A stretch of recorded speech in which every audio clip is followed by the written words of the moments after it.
ছোট বুকে মেঘ জমে কেন কাঁদিস পাখি? তুই ফিরবি বলে আমি কেমন সন্ধ্যা নামাই রাখি। মেঘ উদ্বিগ্ন নয়নে তাকিয়ে আছে আবিরের দিকে। ছেলেদের গান শিখতে হয় না, তারা খালি গলাতে গান গাইলেও যেন অসম্ভব সুন্দর লাগে। মেঘ মুগ্ধ হয়ে আবিরের গান শুনছে। আবির একই লিরিক্স বারবার গাওয়াতে গানে মনোযোগ দিল মেঘ। নিজেকে নিজে প্রশ্ন করলো মেঘ। এই গান কাকে উদ্দেশ্য করে গাইছেন উনি? আমাকে নিয়ে নয় তো? এটুকু বলতেই মুখে হাসি ফুটে উঠল মেঘের। তৎক্ষণাৎ মনে হলো উনি আমাকে নিয়ে কেন গান গাইবেন? আমি কে? তানভীর ভাই তো সেদিন বলল আবির ভাইয়ের জীবনে কেউ আছে। তাহলে কি তার কথা ভেবেই গাইতেছেন? সঙ্গে সঙ্গে হাসি গায়েব হয়ে গেল মেঘের। নিস্তব্ধ আখিতে তাকিয়ে আছে সে। বুকের বা পাশে হালকা ব্যথা অনুভব হলো। ওনার মনে সত্যি অনেক দুঃখ, না হয় এমন গান কেউ গায়? এর মধ্যে আবিরের গান থেমে গেল। কিছুক্ষণ নীরব থেকে পকেট থেকে একটা সিগারেট বের করে ঠোঁটে ধরল। আগুন দিয়ে জ্বালালো সেই সিগারেট। এদিকে মেঘের মাথায় আকাশ ভেঙে পড়েছে।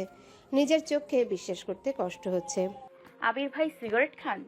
দাঁড়িয়ে থাকার শক্তিটুকু পাচ্ছে না অষ্টাদশী। আকস্মিক দরজার এখানেই বসে পড়েছে সে।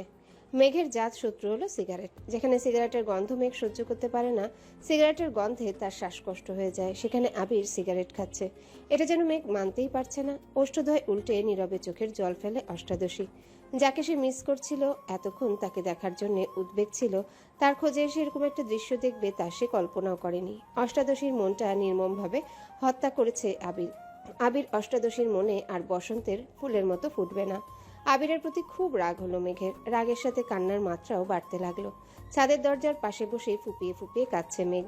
নিজেকে সান্ত্বনা দেওয়ার কোনো ভাষাই খুঁজে পাচ্ছে না অষ্টাদশী।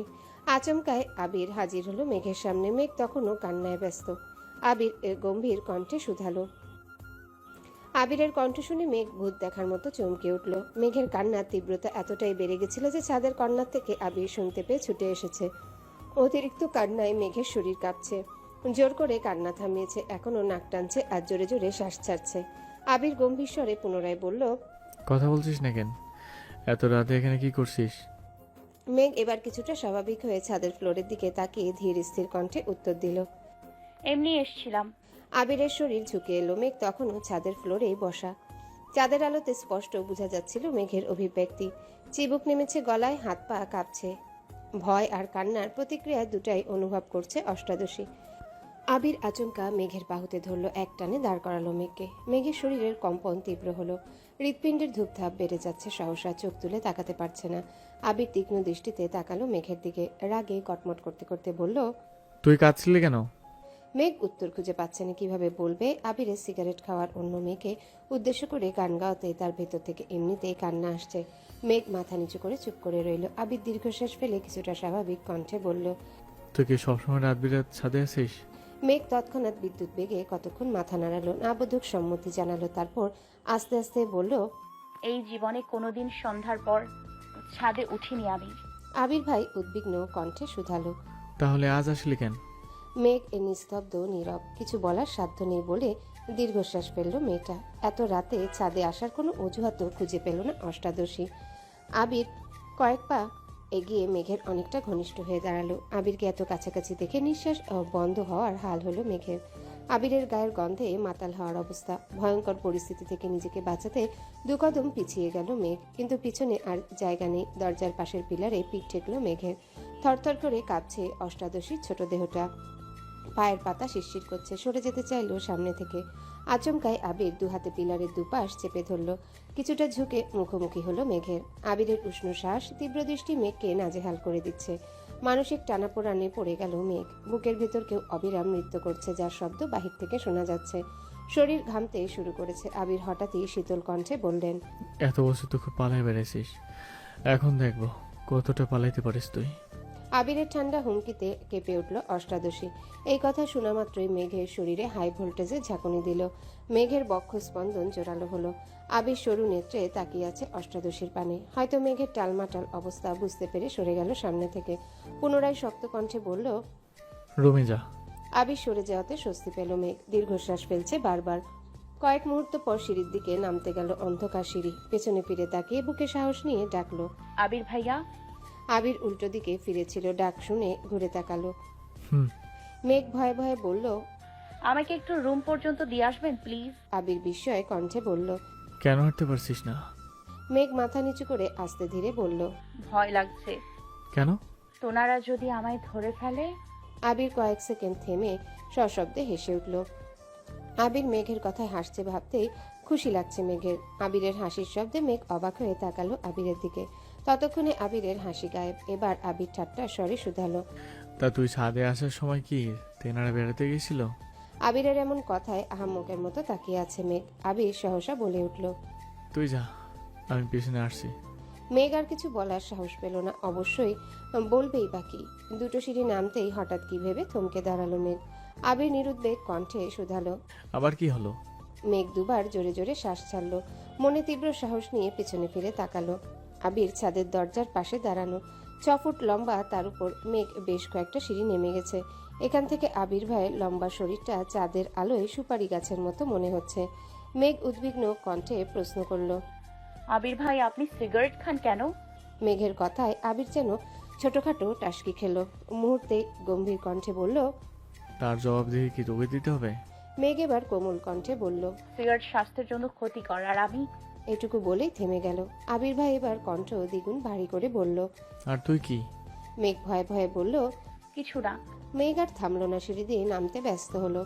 মেঘ করিডোরে হাঁটছে, আবির পেছনে মোবাইলের ফ্ল্যাশ জ্বালিয়ে সিঁড়ির নিচ পর্যন্ত নামলো।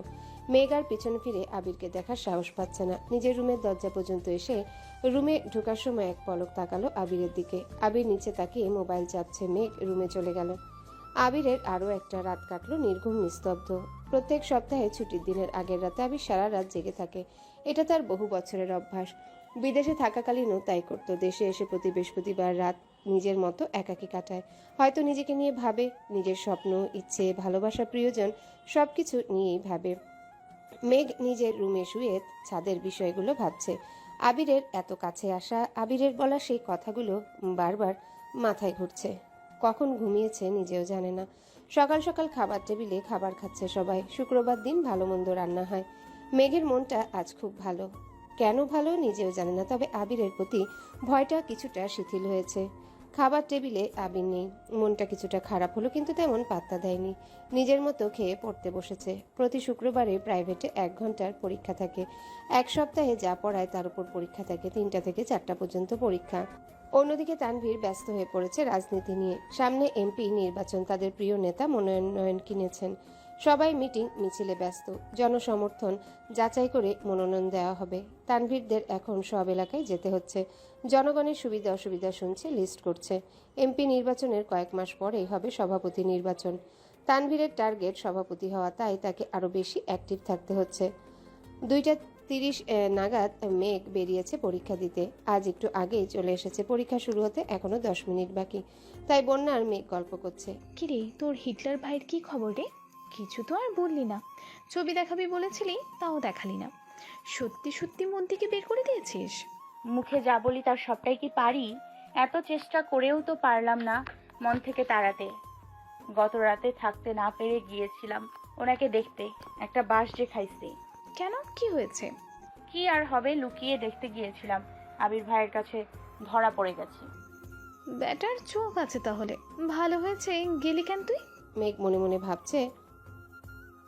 বন্যার মেঘের একটাই সিদ্ধান্ত, ভার্সিটি ভর্তির আগে কোনো প্রকার প্রেম, বন্ধুত্ব, ক্রাশ কিছুই খাওয়া যাবে না।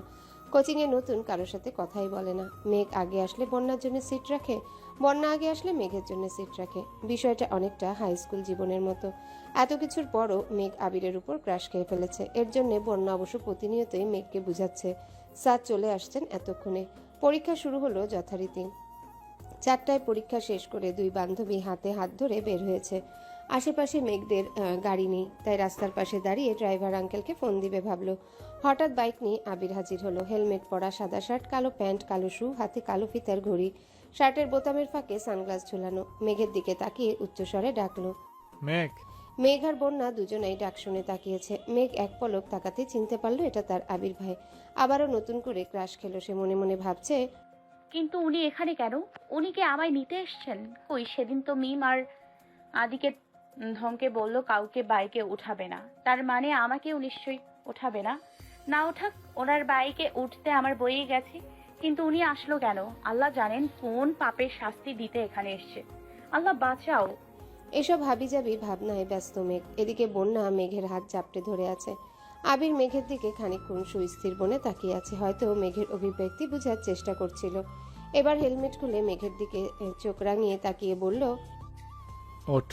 মেঘ তো ঘুরে আছে, আনমনে হাবিজাবি ভাবনায় ব্যস্ত।